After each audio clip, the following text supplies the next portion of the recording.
Assalamualaikum, welcome back to my YouTube channel. I hope you all are doing well. Today we are going to learn an amazing topic which is metallic bond. So let's get started. सबसे पहले जानते हैं कि metallic bond होता क्या है। तो देखें इसकी डिफाइन देखते हैं कि मेटालिक बॉन्ड क्या है। Metallic bond is the electrostatic force of attraction between positive metal ion and the sea of delocalised electrons, यानी कि जो मेटालिक बॉन्ड होता है। अब देखिए हमारे पास जो पॉजिटिव मेटल आयन होते हैं, ठीक है, पॉजिटिव मेटल आयन और जो फ्री यानी कि आज़ादाना तौर पे जो हरकत कर रहे हैं इलेक्ट्रॉन्स, उनके दरमियान इलेक्ट्रोस्टैटिक अट्रैक्शन से बनने वाले बॉन्ड को मेटालिक बॉन्ड कहा जाता है। अब देखते हैं कि मेटालिक बॉन्ड कैसे बनता है। आइए इसे एक एग्जांपल से समझते हैं। यहाँ पे हमारे पास मौजूद है सोडियम, जैसा कि पिक में आपको दिखाई दे रहा होगा। अगर हम सोडियम की इलेक्ट्रॉनिक कॉन्फ़िगरेशन की बात करें तो पहले शेल में 2, दूसरे में 8, जबकि आखिरी शेल में 1 इलेक्ट्रॉन मौजूद होता है। अब देखें इसके आखिरी शेल में 1 इलेक्ट्रॉन है। जब बहुत सारे सोडियम के एटम एक साथ जमा हो जाते हैं ना, तो हर सोडियम एटम अपना 1 इलेक्ट्रॉन जो है वो छोड़ देता है, ठीक है। जब अपना 1 इलेक्ट्रॉन छोड़ता है तो इस पे पॉजिटिव चार्ज आ जाता है, ठीक है, क्योंकि इसने इलेक्ट्रॉन्स को क्या किया है, छोड़ दिया है, निकाल दिया है। अब देखिए यहाँ पे बहुत ज़्यादा सोडियम के एटम है, हर सोडियम एटम अपना 1 इलेक्ट्रॉन को जो है वो छोड़ देगा। अब ये इलेक्ट्रॉन जो है ना वो किसी एक एटम के साथ नहीं रहते हैं, बल्कि पूरी मेटल यानी जितनी भी पूरी धात है ना, इसमें ये ज़्यादा ना हरकत करते रहते हैं। एक के नहीं है बल्कि पूरी धात में ये हरकत करेंगे। अब देखें पॉजिटिव और नेगेटिव, जो रिलीज़ किया उन पे नेगेटिव है और जो हम जिसने दिया है उस पे हम पॉजिटिव चार्ज आ जाता है। दोनों में अट्रैक्शन यानी कि फोर्स होती है, इलेक्ट्रोस्टैटिक फोर्स, और यहाँ पे इलेक्ट्रॉन्स को हम लोग नाम देंगे सी ऑफ इलेक्ट्रॉन्स का। आइए देखते हैं कि इन्हें सी ऑफ इलेक्ट्रॉन्स क्यों कहा जाता है। देखिए जितने भी आज़ाद इलेक्ट्रॉन्स होते हैं ना, वो पूरी धात में हर तरफ हरकत करते रहते हैं।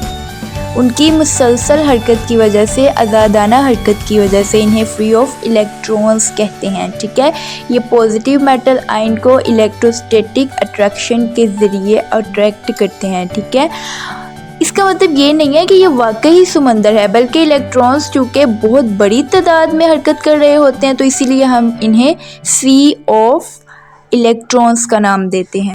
और सी ऑफ इलेक्ट्रॉन्स जो से होते हैं ना, ये मेटल्स को बहुत ज़्यादा स्ट्रॉन्ग, मैलेबल और डक्टाइल बना देते हैं। चलें अब देखते हैं मेटालिक बॉन्ड की कुछ प्रॉपर्टीज़ को डिस्कस करते हैं। अब जो मेटालिक बॉन्ड होता है ना, ये मेटालिक लस्टर होता है, यानी कि आज़ाद इलेक्ट्रॉन्स रोशनी को रिफ्लेक्ट करते हैं, जिसकी वजह से मेटल्स जो सी होती हैं वो शाइन करती हैं।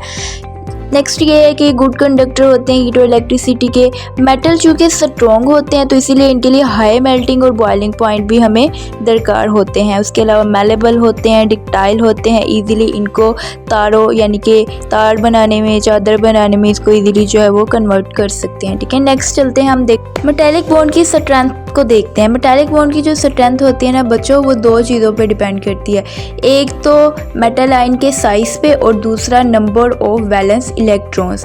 अब जितने ज़्यादा इलेक्ट्रॉन्स इसके अंदर होंगे उतना ज़्यादा ही मेटालिक बॉन्ड जो है वो स्ट्रॉन्ग होगा। अगर हमारे पास मेटल आयन का साइज़ छोटा है तो इलेक्ट्रॉन्स उसके ज़्यादा करीब होते हैं, अट्रैक्शन ज़्यादा होती है। अट्रैक्शन ज़्यादा होने की वजह से जो है वो बॉन्ड भी जो है वो स्ट्रॉन्ग होता है। अब यहाँ पे हमारे पास सोडियम है और मैग्नीशियम है।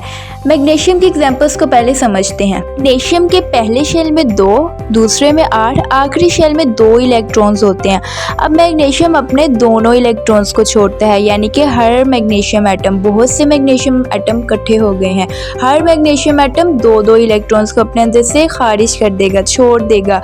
तो अब 2 इसने छोड़े हैं, जबकि सोडियम ने 1 छोड़ा था। ये 2 छोड़ता है, इसलिए ये ज़्यादा स्ट्रॉन्ग होता है सोडियम की निस्बत, ठीक है। ये 2 इलेक्ट्रॉन्स को अपने अंदर से क्या कर देगा, छोड़ देगा। इसीलिए सोडियम की निस्बत जो मैग्नीशियम है वो ज़्यादा स्ट्रॉन्ग होता है। चलिए अब बात करते हैं करैक्टर की, मेटल्स के और नॉन मेटल्स के। 2 करैक्टर्स होते हैं, एक हमारे पास इलेक्ट्रोपॉजिटिव करैक्टर होता है जो कि मेटल्स का होता है, एक हमारे पास इलेक्ट्रोनेगेटिव करैक्टर होता है जो कि नॉन मेटल्स का होता है। सबसे पहले देखते हैं इलेक्ट्रोपॉजिटिव करैक्टर ऑफ मेटल्स क्या होता है।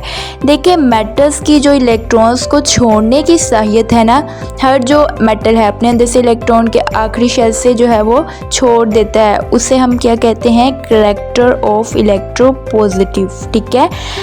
अब देखें जब वो अपने आखिरी शेल से इलेक्ट्रॉन को छोड़ देगा तो उस पर पॉजिटिव आयन बन जाता है, यानी पॉजिटिव चार्ज आ जाता है। अब यहाँ पे एक सवाल आता है कि मेटल्स क्यों इलेक्ट्रॉन को छोड़ती है। देखिए बच्चों, उनके आखिरी शेल में इलेक्ट्रॉन बहुत कम होते हैं, इसीलिए इनके लिए इलेक्ट्रॉन को छोड़ना आसान होता है ताकि ये स्टेबल हो जाएं। अब जो मेटल जितनी ज़्यादा आसानी से इलेक्ट्रॉन छोड़ेगी ना, वो उतनी ही ज़्यादा रिएक्टिव होगी। रिएक्टिविटी का बहुत ज़्यादा ताल्लुक है इससे, यानी अगर एक मेटल बहुत आसानी से इलेक्ट्रॉन को छोड़ रही है तो इसका मतलब वो बहुत ज़्यादा रिएक्टिव है। जैसा कि हमारे पास अल्कली मेटल्स आ जाते हैं ग्रुप 1 में, उसमें लिथियम, सोडियम, पोटेशियम, इनके पास एक एक इलेक्ट्रॉन होता है, तो ये इजीली जो है वो उसको छोड़ देती हैं। ठीक है। अब ग्रुप 2 में देखा जाए तो मैग्नीशियम और कैल्शियम है, इनके पास दो इलेक्ट्रॉन्स होते हैं। दो इलेक्ट्रॉन्स को ज़रा जो निकालना होता है वो मुश्किल होता है। ठीक है, तो इसीलिए ये कम इलेक्ट्रोपॉजिटिव होते हैं और रिएक्टिव भी ये कम ही होते हैं। एल्यूमिनियम को देखा जाए तो ये भी इलेक्ट्रोपॉजिटिव मेटल होता है, एसिड के साथ रिएक्ट करता है, सॉल्ट बनाता है, हाइड्रोजन गैस बनाता है। अब चलते हैं इसके अगले करैक्टर की तरफ, जो कि है इलेक्ट्रोनेगेटिव करैक्टर है नॉन मेटल्स का। अब जैसे कि हमने नॉन मेटल के बारे में पहले भी पढ़ा था, ये बिल्कुल मेटल के ऑपोजिट होते हैं। नॉन मेटल्स क्या होते हैं? जो इलेक्ट्रॉन को हासिल करने की साहियत रखते हैं, उन्हें हम क्या कहते हैं? Character of electronegative. ठीक है, जो इलेक्ट्रॉन्स को हासिल करते हैं उन्हें हम इलेक्ट्रोनेगेटिव करैक्टर कहते हैं नॉन मेटल्स का। अब देखिए क्लोरीन है, क्लोरीन जो है वो इलेक्ट्रॉन को हासिल करेगा तो उस पर नेगेटिव चार्ज आ जाता है। अब ये जो है ये इलेक्ट्रॉन्स को क्यों हासिल करते हैं, ऐसी क्या वजह है कि इलेक्ट्रॉन्स को हासिल करते हैं? देखिए इनके जो आखिरी शेल में तकरीबन ऑक्टेट मुकम्मल होता है, इन्हें सिर्फ एक या दो इलेक्ट्रॉन्स चाहिए होते हैं। ठीक है, ताकि ये स्टेबल हो जाए। सबसे ज़्यादा जो हमारे पास इलेक्ट्रोनेगेटिव नॉन मेटल्स होती है ना, वो फ्लोरीन है, ऑक्सीजन है, नाइट्रोजन होती है, क्लोरीन होती है। ठीक है, इनका ऑलमोस्ट इनका ऑक्टेट रूल मुकम्मल होता है। इनके आउटर शेल में सिर्फ एक या दो इन इलेक्ट्रॉन्स की ज़रूरत होती है, जिसकी वजह से ये क्या करते हैं? एक्सेप्ट लेते हैं इलेक्ट्रॉन्स को। नीचे कुछ करैक्टर के बारे में बताया हुआ है, मेटल्स नॉन मेटल्स के बारे में कुछ पॉइंट्स हैं वो हाईलाइट किए गए हैं, उन्हें आप अच्छे से देख लीजिएगा। ये हमारा आज का टॉपिक था। मैं उम्मीद करती हूँ कि आपको बखूबी से ज़हन नशी हो जाएगा। ऐसी मज़ीद वीडियोज़ के लिए kindly don't forget to share, like and subscribe and stay connected with me for next lecture. Allah Hafiz. Bye bye.